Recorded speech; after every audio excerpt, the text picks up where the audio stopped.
Hello friends, I am Chevee. Welcome to my shed. How are you today? How's life in your world? How's things where you are? I hope it's fantastic. Everything here is great despite my missing voice. Not sick. I just went to a concert last night, and when I go to a concert, I go a little hard.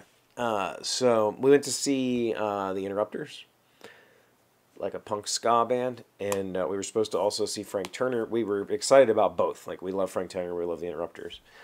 But Frank ended up getting sick, so he didn't perform last night, which ended up being pretty cool. We got like an impromptu acoustic set from a couple of guys from Anti-Flag. I didn't realize that Anti-Flag was from Pittsburgh. So where I live, little tiny town, nobody comes here. There's no music here. I have to travel. The next biggest town north of me is Morgantown. It really doesn't. There's one music venue there that will sometimes get some pretty decent size acts, but definitely nothing as big as like the Interrupters. Anti-Flag is played there. Oh, and we also had what's his name? I'll tell you in a second when I think about it. So the next closest is Pittsburgh, and that's where we can go see actual shows. And this was at the Roxy Theater, which I had never been to. It's kind of a newer music venue. It used to be like a Playhouse movie thing way back, and it's set empty for years and years and years.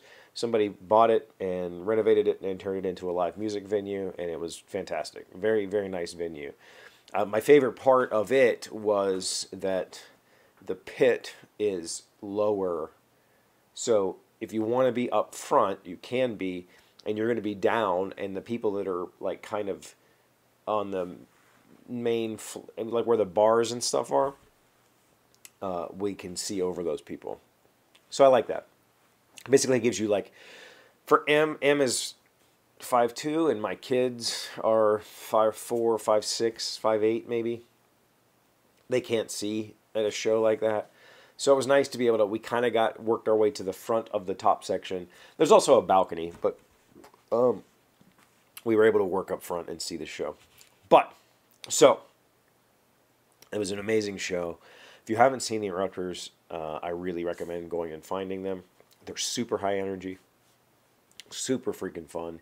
They put on a show. It's not just a perform. A lot of bands that I go see, a lot of the punk guys, a lot of the Flogging Molly and the Irish stuff, or even Pearl Jam, or they're just kind of, we stand on stage and play music. The Interrupters put on a show. I mean, they are extremely active. You could tell it's super well rehearsed. Amy Interrupter, the lead singer, she's running all over the stage and pumping the crowd up and doing all kinds of work.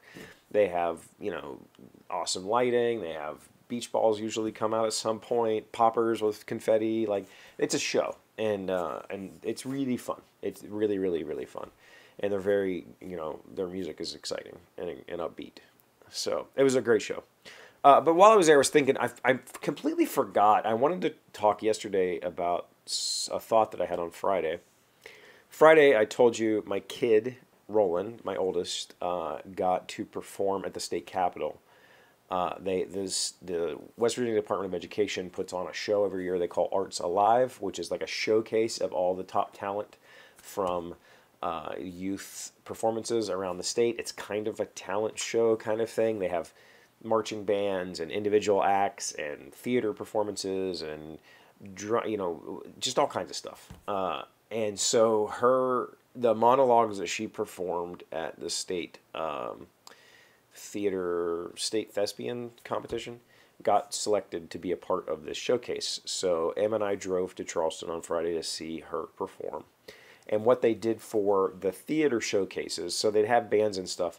For the theater showcases, they had like 3 acts on stage, and then like Roland went, and this other act went, and then this other act went. And then that was like a little bit of theater. And then back to like music or dance or whatever. They had all kinds of stuff.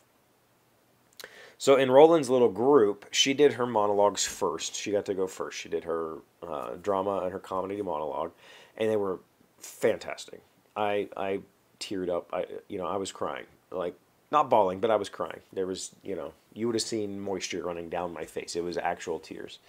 Just because she's so powerful, and she's got a very good stage presence, a lot of command of the audience, and a lot of command of her talent. And so the rest, everything else I'm about to say, I'm not trying to be offensive or whatever, but the second thing was like, it was all right. Like, it wasn't easy to follow. It was like a group performance. And then the third act was a singer, and she was phenomenal. She was a really good singer. And what I noticed, so Roland went, we clapped. This other group went, we clapped. This girl, this singer, does a cover song, and the place was, I mean, it was like deafening loud, people clapping and just screaming, and it was just like, it made me stop and think, like, why is it, as a society, you know, I'm at this concert last night making me think of this, we put, like, so much value on music. Granted, music reaches probably more people than theater ever will, but I'm not specifically talking about theater in this particular case. What is the difference between what my daughter did and what this person did?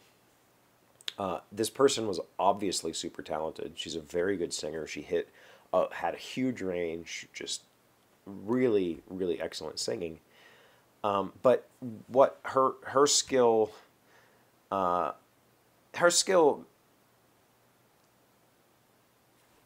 Roland trains just as hard, maybe even harder than a singer, right? To be an actor requires an immense amount of talent. But for some reason, in that sort of environment, we quickly recognize the musical talent. And I'm to blame for this as well. We quickly recognize the musical talent as something spectacular, but we don't recognize the acting talent as something spectacular. And that made me pause for a minute and think about it. Like, why is that, you know? Again, not trying to disparage anybody or say that my kid didn't get the applause she deserved. That's not the case at all. More thinking internally, like, why are musical acts so much more impactful to us than a good drama act? Like, you know, because that scene that, you know, my kid did two things, that was hundreds of hours of practice. That was coaching and, you know, like, learning a broad array of elements to be able to deliver a convincing stage performance with facial expression, with posture, with tone of voice. Like, all of that stuff that's a very, very, very difficult thing to do. And so is the singing. But I think that as a group, we recognize that the singing is something we could never do because we're not that good. But also, we could never do the theater stuff, right? Like, those two things they're equally as difficult to perfect. Why don't we equally support the other arts? I guess that's what I'm trying to get at. Like, why aren't the other things why is music the thing that gets the most attention? I don't know. I don't really have an answer. I don't know that there is an answer. It's just something that made me pause for a minute. And watching the Interrupters last night, you know, have an amazing performance really made me think about it again. Like, this is huge, right? Like, music is a huge part of everything that we do, and people pay thousands of dollars to go see live shows all of the time. But live drama, not nearly as impactful. Anyway, just a thought I had. I'm going to go rest my voice. Thank you for being here as always. Thank you for liking, commenting, subscribing, being amazing friends and wonderful people. I really appreciate you. And I'll see you again tomorrow. Today's word you should know sounds smart is quondam. It is an adjective meaning former at one time. You should not hire the Wilkersons' quondam servant because she has been known to break many objects d'art. Quondam. Quondam. That's an interesting word. Quondam. But former servant. Okay. when I was reading the passage, it didn't. I thought maybe they were trying to say that she was past her age. No, it just means her former quantum.